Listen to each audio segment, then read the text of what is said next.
Today on the Spiritually Wired podcast, I am joined by Janany Jayanthikumar. Janany is a trauma and attachment expert.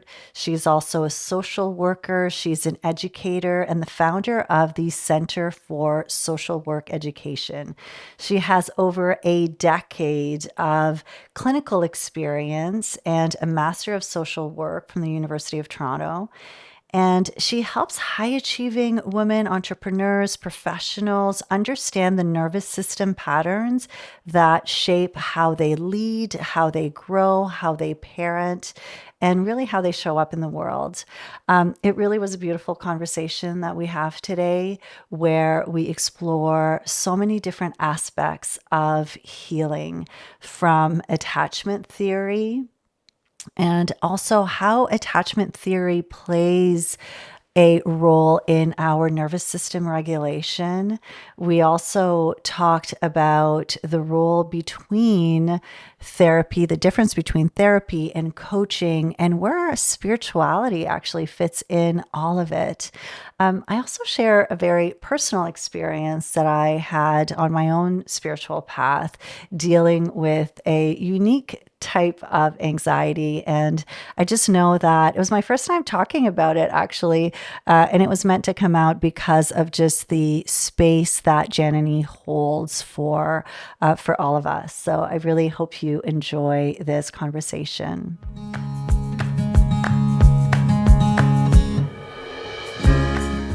Hi, I'm Renée Walker, a mindset mentor, speaker, and lover of all things spiritual. I believe that at our core, we are all spiritually wired for love, peace, success, and abundance. Here on the podcast, we're diving into mindset, wellness, and business, but always through a spiritual lens. Let's just say we're going deep, but we're keeping it light. So let's elevate your life from the inside out, one conversation at a time. Welcome to Spiritually Wired. Welcome to the podcast, Janany. I am so looking forward to our time together. You and I met a year ago today at an event, and I'm very much someone who connects more at an energetic level, and you just radiate so much of this beautiful energy, and I'm looking forward to this time that we have together, and we get to record this in person, which is always a special treat. I am so happy to be here, and I am exactly the same way. Energy speaks to me so much louder than words. And when I sat next to you, I just knew you were special. You had something within you, and I just wanted to get to know you more. And here we are. And we're here. Here we are. I love it. I love it. You know, part of why this conversation it just feels so meaningful to me is that you bring such a breadth of knowledge when it comes to healing on a personal level, mindset, subconscious work, nervous system work, but then also the mental health piece. And, you know, when we're on this path of healing and also spiritual connection and manifesting and all of it, so much of it begins with self-awareness. Mm-hmm. And one of the things, and I know you are, there's so many different places that we could go together, which is what kind of really excites me. But I would love for us to maybe begin this conversation with attachment theory, because it's not something that we've really talked about on the podcast. And I think that it brings a different level of awareness for someone that they may not understand about themselves. So can you tell us more what it is and why, what it does for us when we have that understanding of it? Yeah, absolutely. So attachment theory is so important to understand. And I do a lot of teaching for clinicians.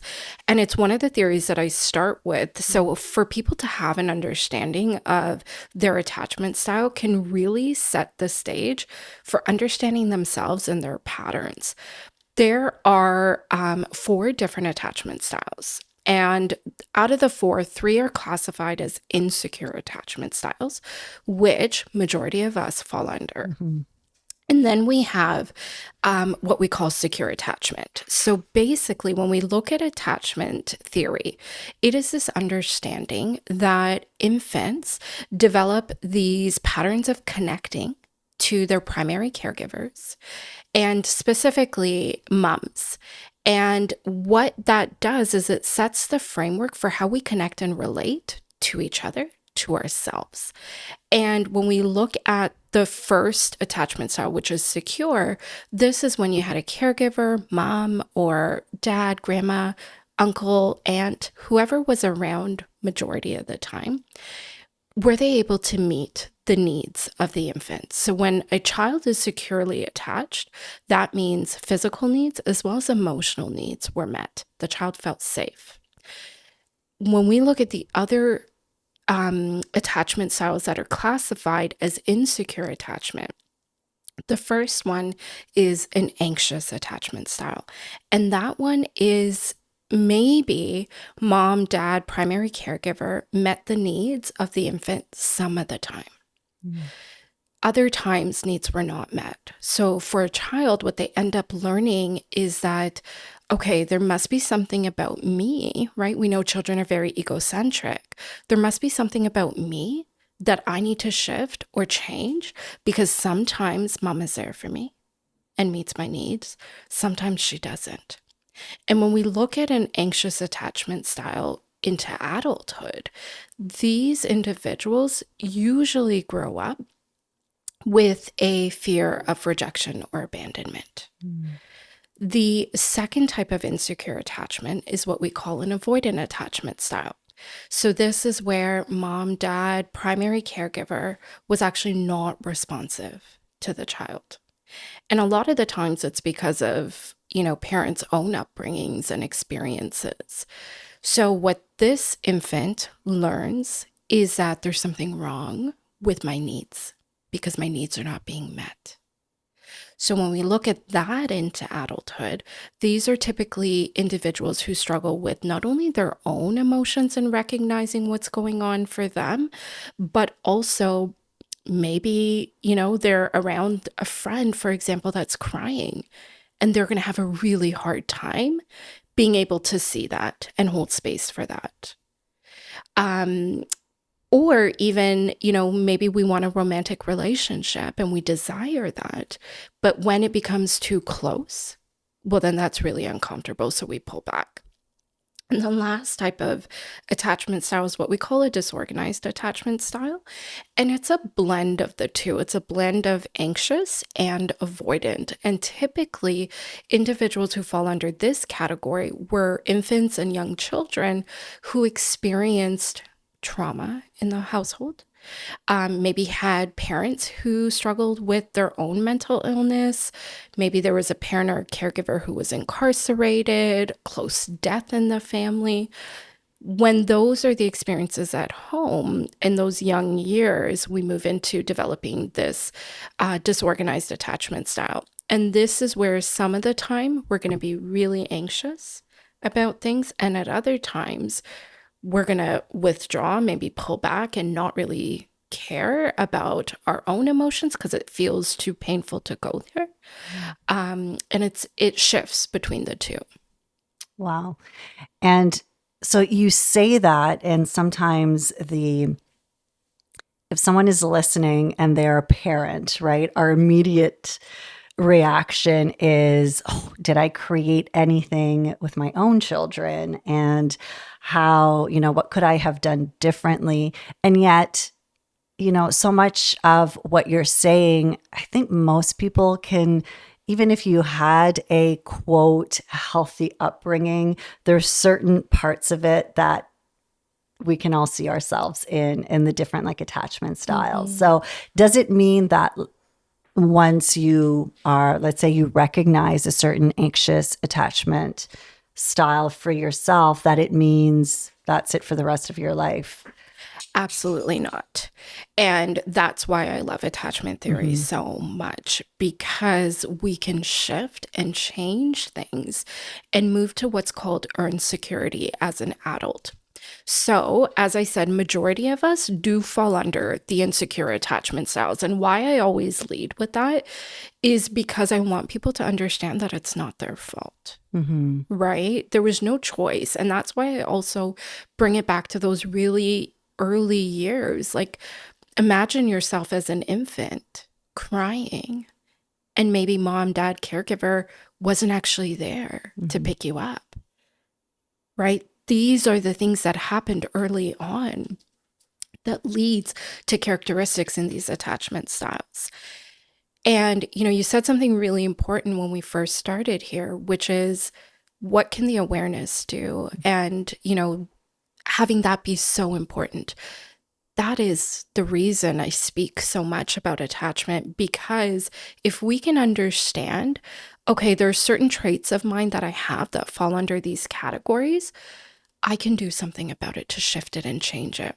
So for me, I was very much an anxious attachment style. And to shift it required a couple of things. One of the quickest way to shift an attachment style and to earn security is through a romantic partner. So if you have a romantic partner that is securely attached, it's one of the easiest ways to move into earn security.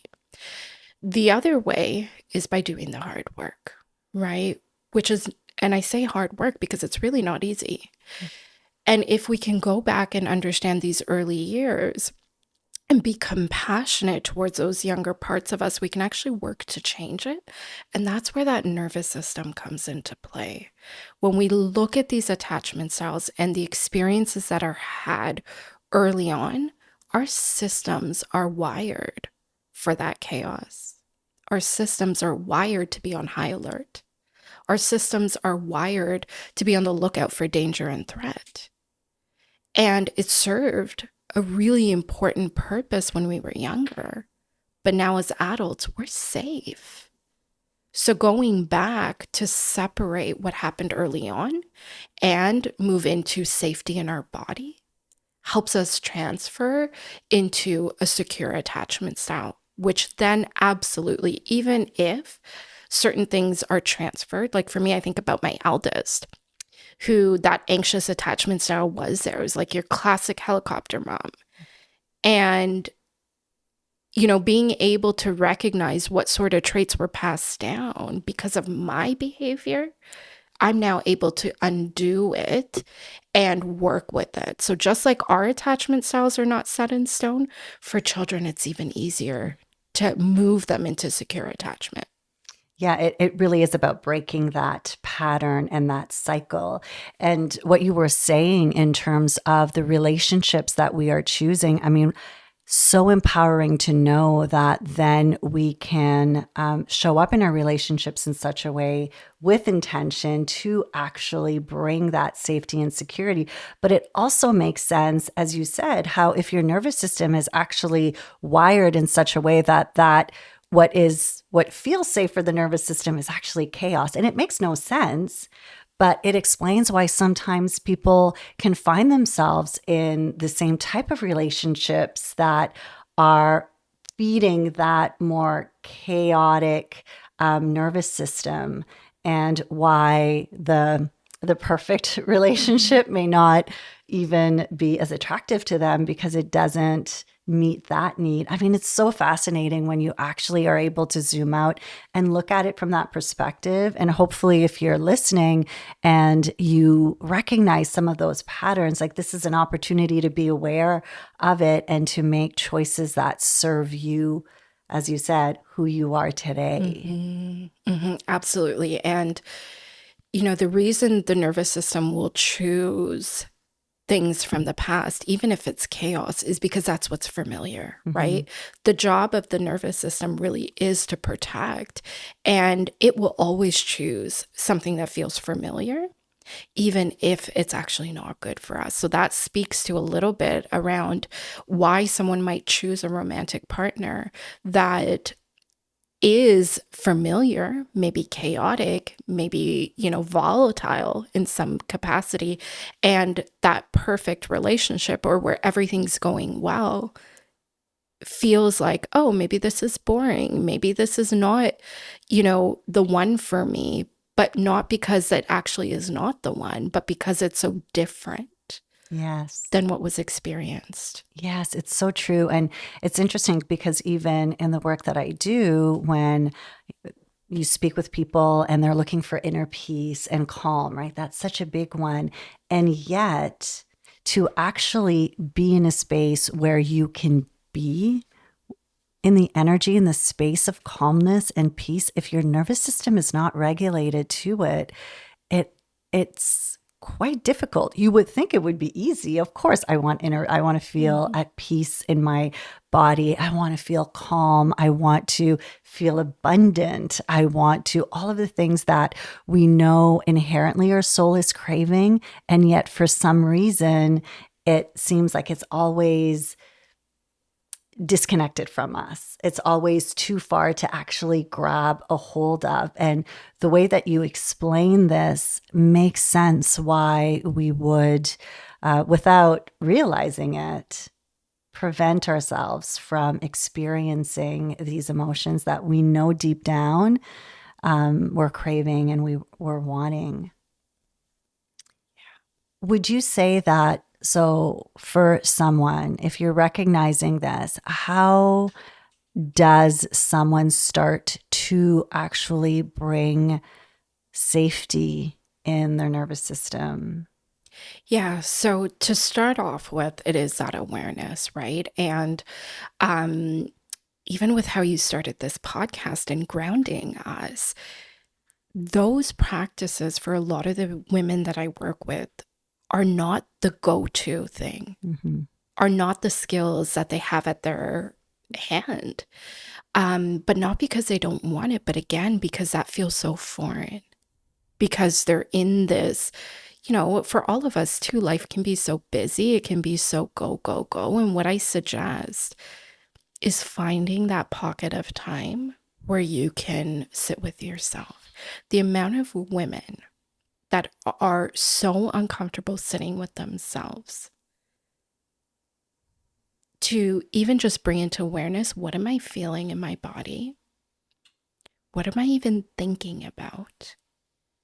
Like, these are not the things that people are doing. And if we can just start there, what I often say is even a minute, just set an alarm for 1 minute where you're doing absolutely nothing. There's no podcast you're listening to. You're not scrolling on your phone. You're just sitting in silence. Because then what we're doing is training the nervous system, right? We're rewiring.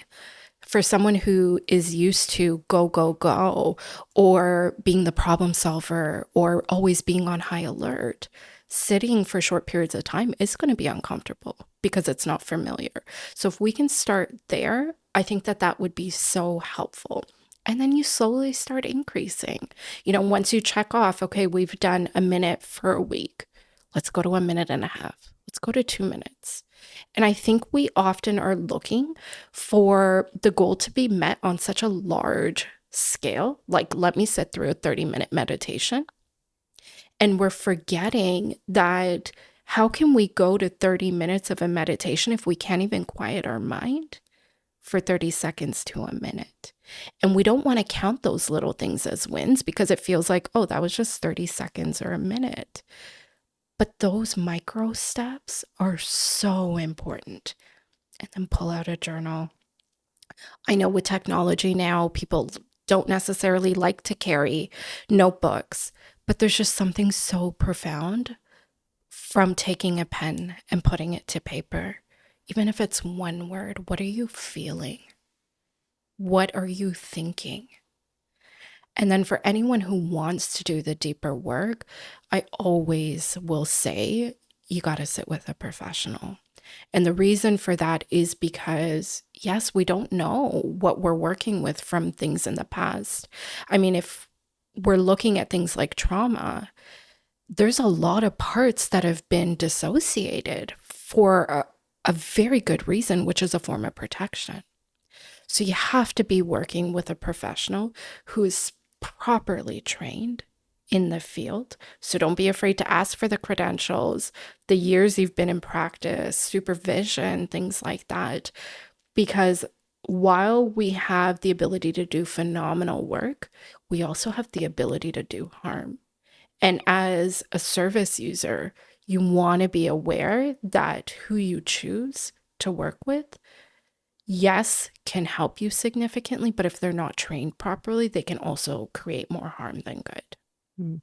This is so important. And I think sometimes, and especially in a world, and I am someone who is a coach, but there is sometimes misunderstanding around the difference between coaching and therapy and counseling work. So could you maybe explain, like, what is the difference? How does someone know that what they need is to see a professional that Mhm. can help them to really unpack? And you are someone who is also an expert with trauma, and that is a whole other field that, as you said, it can be helpful and it can also be harmful if you are not working with someone who is trauma aware. I think it's the responsibility of anyone in these professions to know what capacity they have and when they're able to help someone and when they're not able to help. But sadly, I don't think that everyone Mhm. necessarily follows that. So, what would you say is that, okay, this is when I know I need to work with someone that can really support me in working through. Yeah, so I think to start off with, you're absolutely right. I think, with the coaching field, it can feel like an easier thing for people to buy into, Hmm. right? Like women are more likely to be like, yes, I'm going to get a coach because I want to improve my life. I want to improve my business. I want to grow my business. When we look at therapy, there's still a lot of stigma with that. And as I said, it's hard work. What I think is so important for anyone kind of in the middle of trying to figure out what do I need first, I would begin looking at what does every day look like for me? Am I having challenges with, let's say, getting out of bed? Am I having challenges with my emotions? Are they up some days? Are they down other days? Am I having, you know, um, even thoughts around like self harm or not wanting to be here? Do I feel hopeless or helpless? Those types of emotions and feelings definitely have to go therapy route. But what sometimes is disguised is okay, I can't really be consistent. For example, I'm posting online, I'm doing the things that I'm supposed to be doing to grow my business. I'm showing up for the services that I'm providing. But some days I don't want to get out of bed.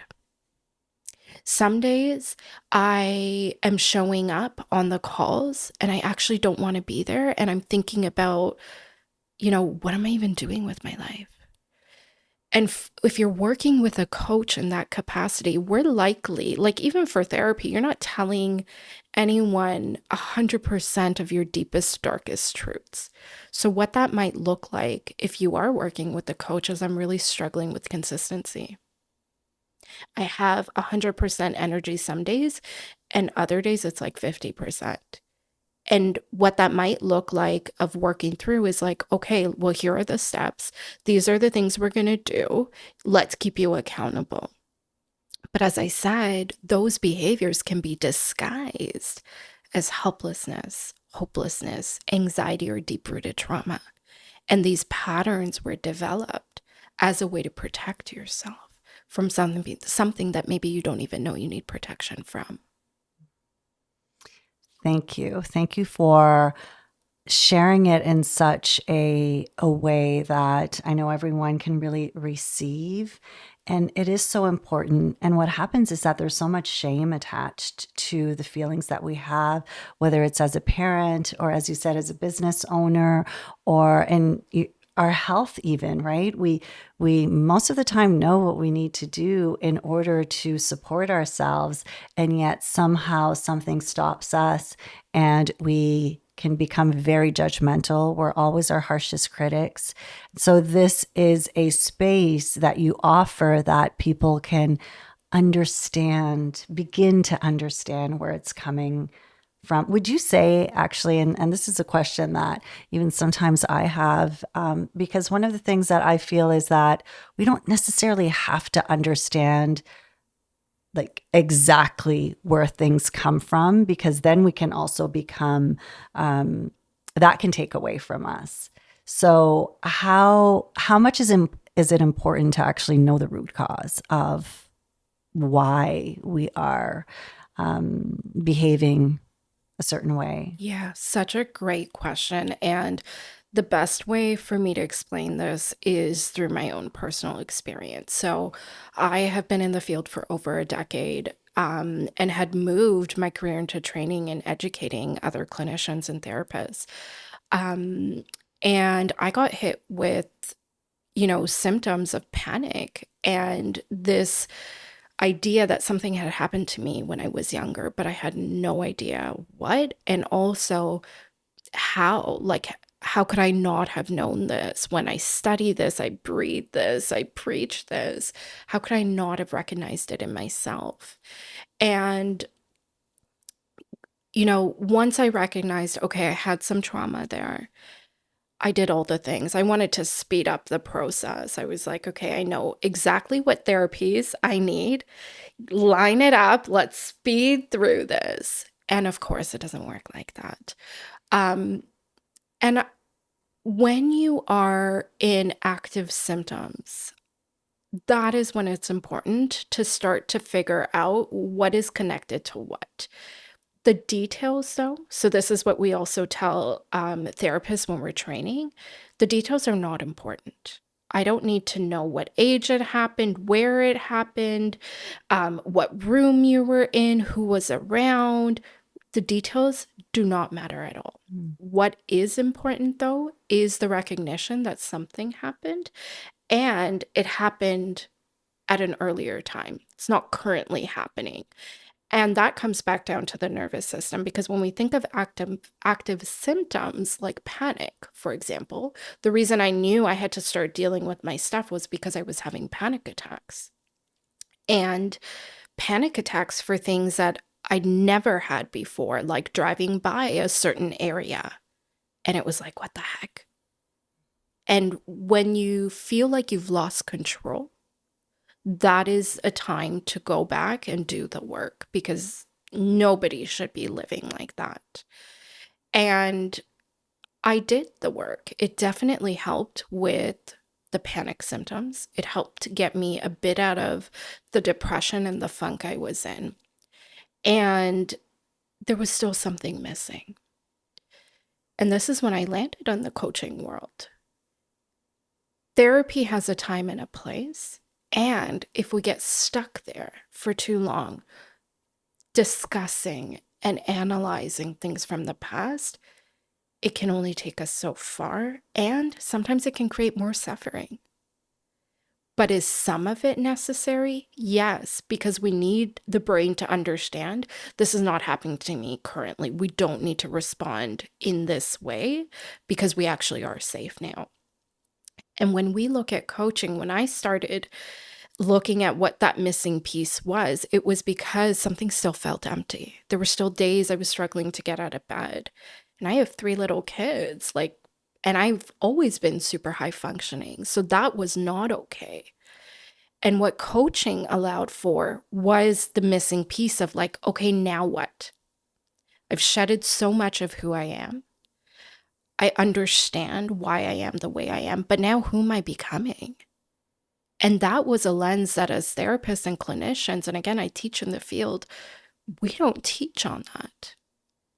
So I think both are so beautiful and necessary at different times. They can work together. And I think that that is like ultimately what we're looking for. It's not one or the other, it's being able to bridge the two. And what a beautiful explanation. And thank you for sharing your personal experience too, because I know that this is something that a lot of people relate to.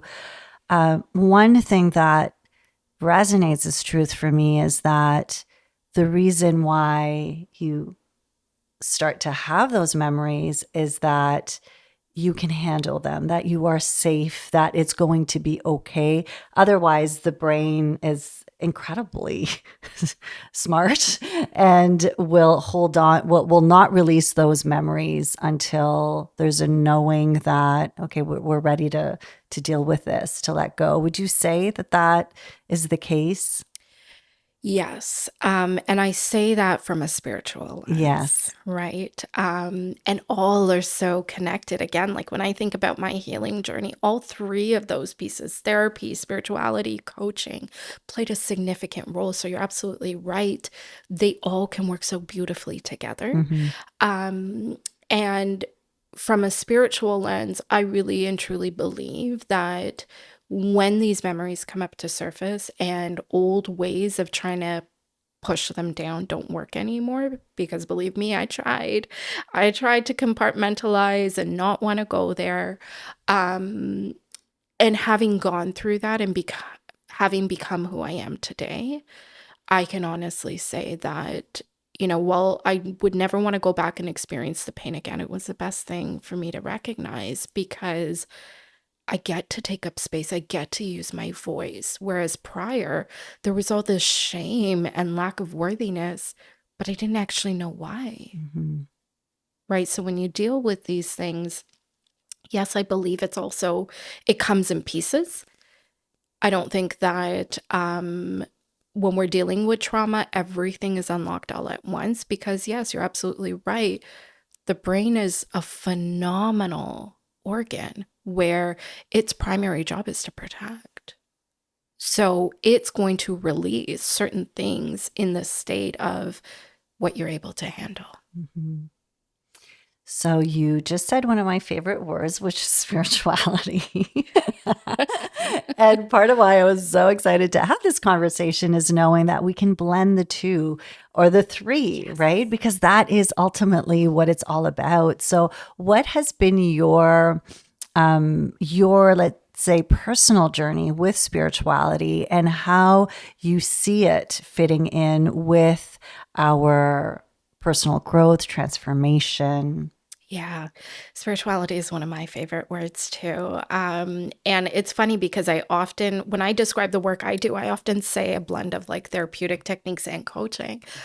But you're absolutely right. There's spirituality intertwined in there. So for me, I think it was during that time that I was on my healing journey and I was seeking every possible thing, right? I was in the research, I was in the books, I was doing the therapy, and I was like, there's something missing. But this is the work we do with people. So why is it not working for me?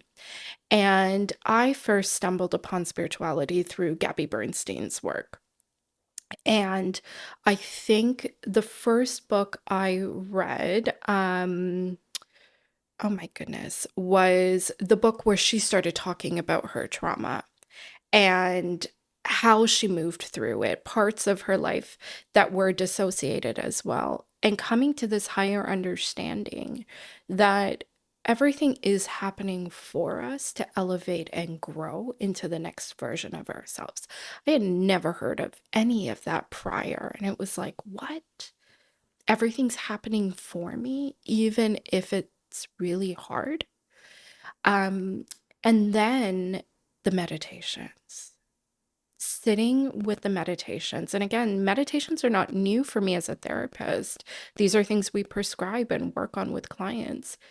But I was that anxious person. So you could not find me sitting and trying to meditate or breathe because it was so foreign. But one of her meditations was a spirit guide meditation. Again, I had no idea what I was doing, but I did it religiously every single day. I was so desperate. And I think I did it for about 3 months. And Renee, the things that came out in those meditations, she also had a writing practice after. There were words in there that I had to look up because it wasn't even in my vocabulary. There were things stated about future things. And when I look back, there's no way I could have known that. I could have never made any of that up. And that's what shifted me to like, okay, yes, I've always believed in God. Faith is so important to me, but I can actually have a direct connection to higher above. And I went all in, and it was the most beautiful thing ever. Okay, this makes me just woo. So in terms of like downloads that you felt you were receiving information connecting directly, and then that's what was like opening you up more and more.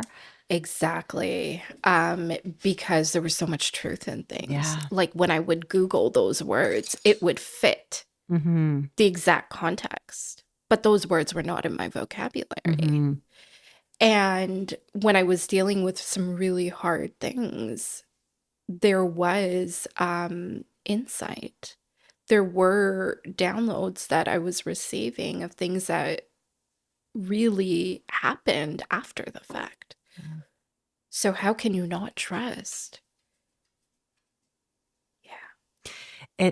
It's this whole when we look at it, we've so been we're used to treating like the mind, body, heart, soul all as separate Mm. things. And when you realize that it is like we are one being, one spiritual being having this human experience, it just gives you a whole different perspective. And I think it's important, because there's a term spiritual bypassing, which I think Mm. is important, and that's the piece that you speak to too. It's like it's not about just bypassing the work that needs to be done in terms of healing your subconscious programming, the attachments, styles, and all of that. It plays a role, and it's a piece of it. Absolutely. So the spiritual bypassing, yes, is something so important to Mm-hmm. talk about because we don't want to just override things, Mm-hmm. right?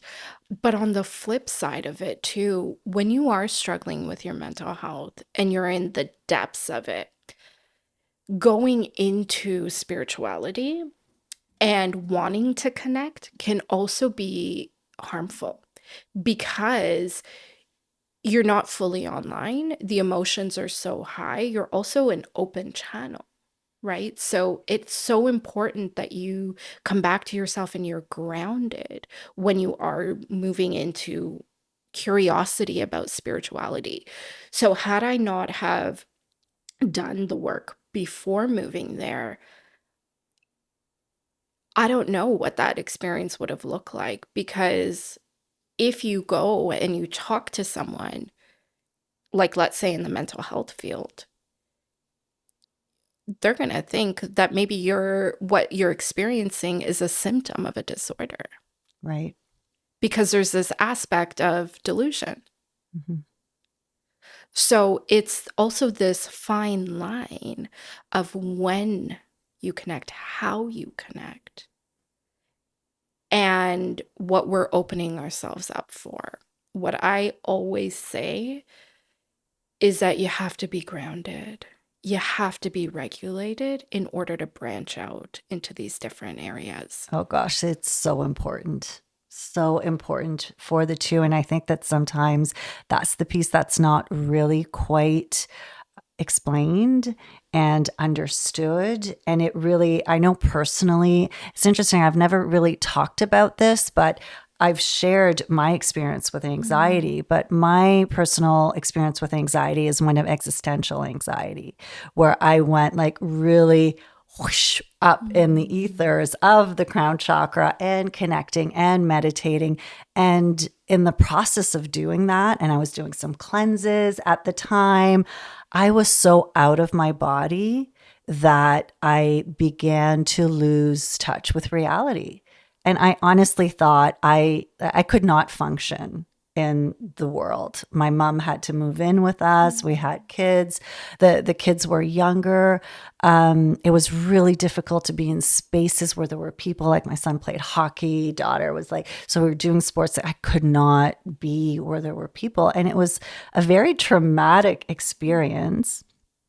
That's when I went to therapy and I was on medication. I did all the things that I still believe, even as a spiritual teacher, you need to have a regulated body. You need to make sure that you are grounded. And some of us, maybe even more than others, because I know for me personally, I want to hang out up here. Like, this is great for me. It's easy for me to disconnect from my body. And so that's why I know the grounding is so important. And the conversation there's space for both. And one is not more important than the other. I think on the spiritual path, sometimes we tend to think, oh, yes, like the connecting is what is the goal. But the connecting is only available to us. I mean, we're here in human form for a reason. At some point, we're all going to transition, and then we're going to have a different experience with connecting, right? We're going to come back to source, but the having the spiritual experience in our physical body, it's so important to be grounded. So I thank you so much for sharing that. And yet at the same time too, it's usually in the depth of like when something like you found your spiritual connection at your worst. And it's what happens for so many people too. It's the gateway to open you up to realize there is something more than this human mind body thing. There's something more. Thank you so much for sharing that. I know that that experience could not have been easy, especially with little kids. Mm-hmm. Um, and I think that that's going to help so many people because you're absolutely right. When we stumble upon spirituality, most of the time it's when we're at the lowest of our lows. And I don't think that this part is spoken about enough, where it can be so helpful. So it's almost like the brain gets a taste of like this lightness, this joy, um this beautiful love. And who wouldn't want to hang out there when you're in the depth of so much pain? But coming back to your body and coming back to reality is also so important. And that's why I think it's so important for people to recognize, what are you feeling? Like, are you at your lowest of lows?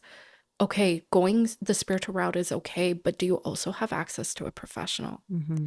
that when things have maybe tipped over a little bit too much, we can work with it and bring you back? Yes. And how can I support myself? How can I support my body through this, my mind, my heart? Like we are a whole human being, and I think prioritizing all of it, like that was such a wake-up call for me as well, to know, even down to the food that I was eating, Mm. making sure I was eating foods that actually grounded me in my body. Juice cleanses, and I'm not saying anything against them, a lot of people love them, and maybe they serve some bodies. They don't serve me. Not my composition needs more warm, grounding food. So it was a really interesting experience for me. And then, of course, what happens for all of us when we go through these challenging times is that then the universe will bring to us the people that we can then help and serve. It's amazing how many people have come across my path that have had similar circumstances that you don't talk about it, Mhm. right? So it's unique to us. And then this is the piece of trusting that everything is unfolding for us, not to us, helps to make sense of things. Absolutely. And brings us back to, okay, if you've worked through something, you know that now that's part of your purpose to spread, right? To help Mm-hmm. other people. Can I ask you a question? How did you come back to yourself at that time? Yeah, it was a long process, and I actually had to turn off all the spiritual Mhm. stuff for a bit Mhm. because I had gone really deep in some work that was my body was not energetically ready to handle that type of spiritual connection and work. And so it really was, I had to turn it off. It was therapy. It Mhm. was medication for a bit until I kind of got myself back into a regulated state. It was silly movies. It was, at the time, I only had maybe two or three people that I could talk to that were my my coach that I've had for years, who's a dear friend and also trained as a therapist. She was like that grounding person Mhm. for me that I knew I could talk to. She understood what was happening. There was as well a spiritual awakening that was happening, right? So it was balancing it, knowing that it wasn't a mind thing, that it was an energetic shift that was going through that my body just again was not quite ready to handle. So I had to kind of turn it back down a little bit, readjust, and then I was able to reopen up again, but from a very different place. And so this Mhm. is where sometimes I see people that are maybe, teaching like very intense breath work practices and some types of meditations. And because of my experience, I'm a little bit more, I'm very careful with that. And I just think everyone should be.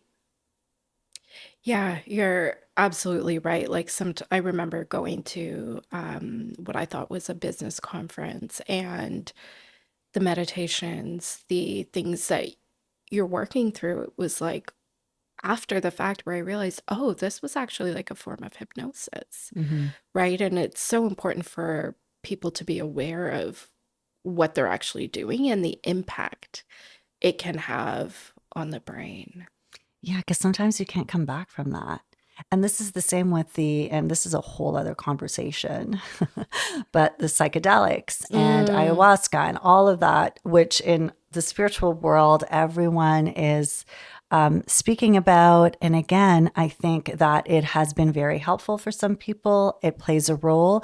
And because of the experience that I have had, it's not something that I would, at this time, I mean, I'll never say never, but that the experience that I had is now I come to spirituality from a very different place, mhm.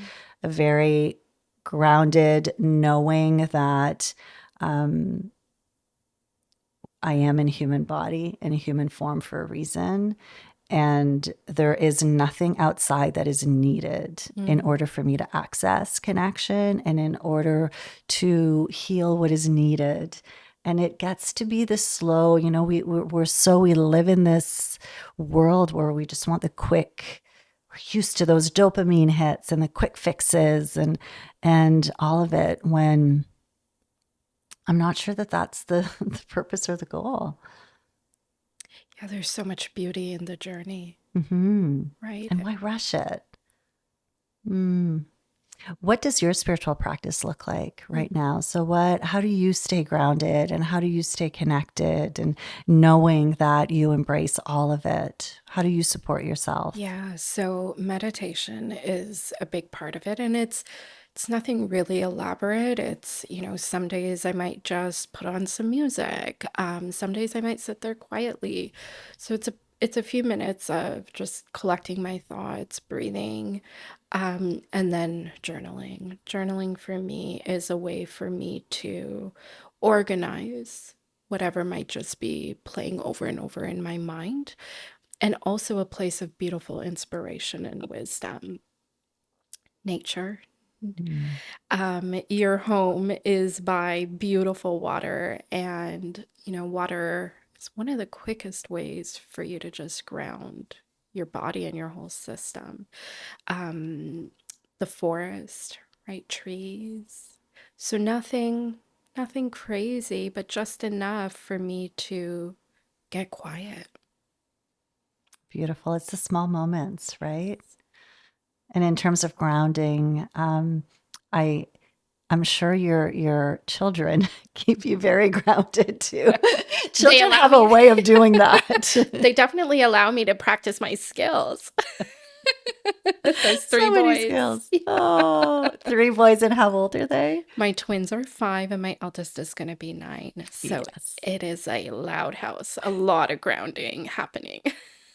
And a good balance of, I'm sure you're being called to really be in your feminine energy, being that there's a lot of masculine energy happening in the house. Absolutely. Yeah. Absolutely. Beautiful. Well, this conversation could go on for sure because there's so many different things actually we didn't even get to. So we'll need to have you back on the podcast for sure. But for someone who is listening and they want to learn more about your work and what you do and want to work with you, what is the best way for them to reach out to you, to connect with you? So the best way would be social media. So Instagram, and my Instagram handle is Janany_J. Beautiful. Well, thank you so much. I really appreciate your time, your energy, your willingness to be so open and you are a light worker. I feel that in every cell of my being. So thank you for being here. And thank you for listening. And as always, a reminder that you are always spiritually wired for love, for peace, for healing, for abundance. And I will see you next week. Thank you for listening to Spiritually Wired. If you enjoyed this episode, be sure to follow and leave a review. It really makes a big difference for the podcast. And if you're ready to dive deeper and join a soul-led community, come be a part of the Spiritually Wired membership. With weekly live lessons and a rich library of recorded classes, it's designed to support you every step of the way on your spiritual journey. We currently have a special offer where you can receive your first month for half the price. You can find a link in the show notes or come check it out at ReneeWalkerWellness.com. Until next time, remember to take some deep breaths. Remember that you are spiritually wired.